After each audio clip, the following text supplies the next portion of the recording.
जड़ भरत जी पहले भरत उनका नाम, अपने प्रथम जन्म में वो भरत नाम के राजा थे, उन्हीं की वजह से हमारे देश का नाम भारत पड़ा। ऋषभदेव जी के पुत्र थे भरत। एक समय आने पर जब देखा कि पत्नी बच्चे सब अब व्यवस्थित हो गए हैं, मेरी आयु भी अब थोड़ी सी मध्यस्थ हो गई है, तो अपने पुत्र को राज्य गद्दी पर बैठा के भरत जी वन में चले गए और वन में जाकर के नदी के तट पर बैठ के भगवान का स्मरण भजन तप करने लगे। तभी एक दिन क्या हुआ कि सामने के घाट पर नदी के उस पार एक गर्भवती हिरणी जल पी रही थी और तभी शेर की दहाड़ सुनकर के वो हिरणी भयभीत होकर के नदी में कूद गई और उसके बालक ने, शावक ने, मृग शावक ने नदी के बीच में जन्म ले लिया। भाव बहुत तेज था और ये दृश्य भरत जी ने देख लिया। तभी भरत जी ने क्या किया, कूद करके हिरणी को तो नहीं बचा पाए लेकिन उस बालक को निकाल करके लिया, उसको बचा लिया। अब तो उसका पालन पोषण करने लगे, उसको खिलाने पिलाने लगे। ठीक है, ये उनका धर्म था कि उन्होंने एक जीव की जान बचाई, पर अब धीरे धीरे उसकी सेवा करते करते उसमें इतनी ममता हो गई कि अब उसको ही अपने गले से लगा के रहने लगे। भजन कम होने लगा, उसकी चिंता ज्यादा होने लगी। अब उस मृग शावक को लेके घूमते हैं जंगल में। देखो, आसक्ति बड़ी खतरनाक चीज है बंधुओं। पत्नी से निकल गई आसक्ति, बच्चों से निकल गई, अपने राज्य से निकल गई, लेकिन एक हिरण के बालक में चली गई। ये आसक्ति कब कहां चली जाए कुछ पता नहीं है। आसक्ति बड़ी खतरनाक वस्तु है। ये तो अच्छी तभी मानो कि ये ठाकुर जी में लग जाए।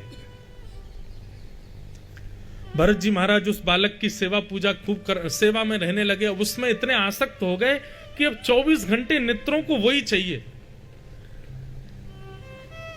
थोड़ा थोड़ा वो हिरण का बालक बड़ा हुआ, तब एक दिन उसने हिरणों का झुंड देखा। हिरण का झुंड देखते ही वो मृग शावक तो उछलने लगा और भरत जी को छोड़ के जाने लगा। भरत जी को तब भी समझ नहीं आया कि इसका परिवार वो ही है, मैं क्यों रखा हूं इसको अपने पास।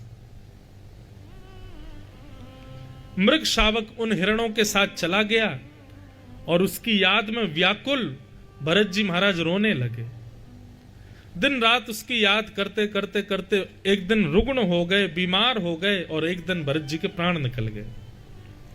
इतनी आसक्ति हो गई थी हिरण के बालक में कि अगले जन्म में फिर वो हिरण ही बने। और ये शास्त्राज्ञा, अंत या मति सा गति, अंत में जो मति में होगा अगले जन्म में वही बनोगे आप।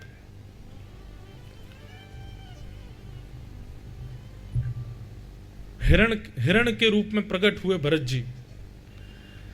दूसरे रूप में उनको याद था कि मैंने पूर्व जन्म एक हिरण के चक्कर में गवा दिया, तो दूसरे रूप में हिरण के रूप में एक ब्राह्मण को देखते हुए उन्होंने अपने प्राण त्याग दिए, जबरदस्ती नदी में कूद गए।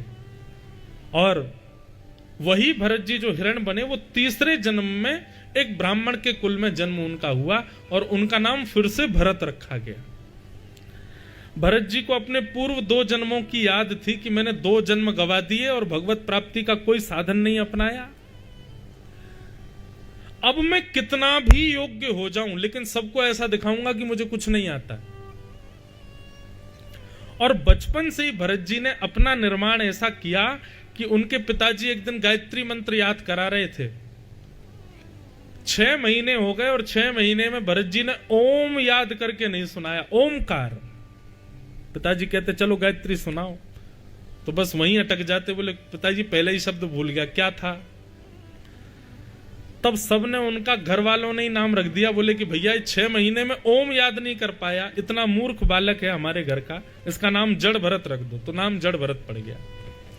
अब बात क्या है, भरत जी जानते तो सब थे, भरत जी को आता तो सब था, भरत जी करने में तो सक्षम सब थे, लेकिन संसार के लिए नहीं करना चाहते थे। बोले दो जन्म गवा चुका मैं, अब ये तीसरा जन्म नहीं गवाऊंगा। मेरी जितनी योग्यताएं मेरे पास है मैं सब ठाकुर जी को अर्पित करूंगा और किसी को नहीं। और वही भरत जी महाराज जड़ भरत के रूप में आए और जड़ भरत के रूप में आगे चल करके फिर एक बार रहुगण राजा को उन्होंने ज्ञान उपदेश किया। बड़ी कथा है, पर एक बात है, भक्ति मार्ग में भक्त को चाहिए जो अपनों सुख चाहे हो तो मूर्ख बन के रहो। अगर अपना सुख चाहते हो तो ज्यादा योग्यताएं मत दिखाओ कि देखो मेरी योग्यता, देखो मुझे तो गाना भी आता है, देखो मुझे तो नाचना भी आता है, देखो मुझे तो भोजन बनाना भी आता है। ये सारी योग्यताएं संसार को रिझाने के लिए नहीं, ठाकुर जी को रिझाने के लिए रखो। तो कथा सुनने से एक ही काम होगा, कृष्ण प्रिय लगने लगेंगे।